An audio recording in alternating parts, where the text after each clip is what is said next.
श्रमशक्ती आणि कार्यशक्ती बघा, काम करणारे रोजगारीत आणि काम शोधणारे बेरोजगारी, दोन. ठीक आहे.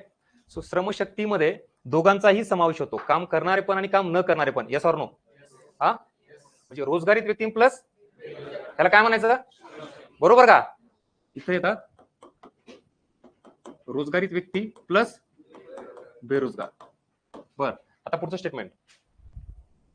श्रमशक्तीमध्ये काम करत असलेल्या व्यक्तीचा समावेश होतो. स्टेटमेंट. श्रमशक्तीमध्ये काम शोधणाऱ्या व्यक्तीचा समावेश होतो. स्टेटमेंट. हा, आता इथं आपला अर्थनीती पॅटर्न सुरू होतो. हे जे वाक्य आहेत ना, ह्याचा अर्थ समजून घ्या.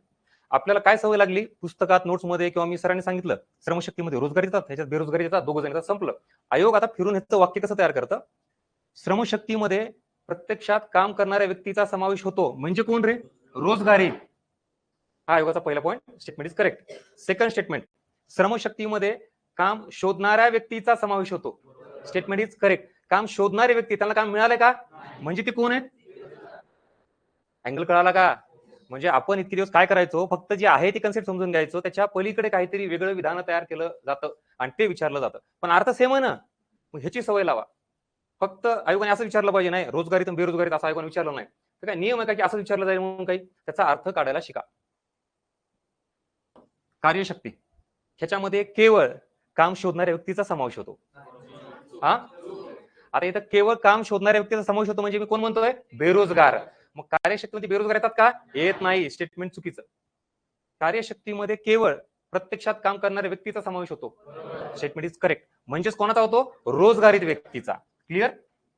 बर, आता फॉर्म्युला अजून थोडं फिरून आयोग हेच करतं, सरळ साधं सिंपल काहीच नसतं. मग फॉर्म्युलामध्ये मला सांगा, मला जर कार्यशक्ती काढायची असेल, कार्यशक्ती इज इक्वल टू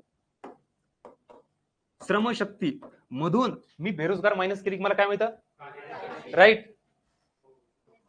मला माहित नाही, विचारतोय. किती जणांनी पॉज घेतला, थांबा. आता श्रमशक्ती मधून मी काय मायनस करू, नक्की का? बर, बघा श्रमशक्ती आहे. आता श्रमशक्तीमध्ये कोण येतात, दोघंही येतात.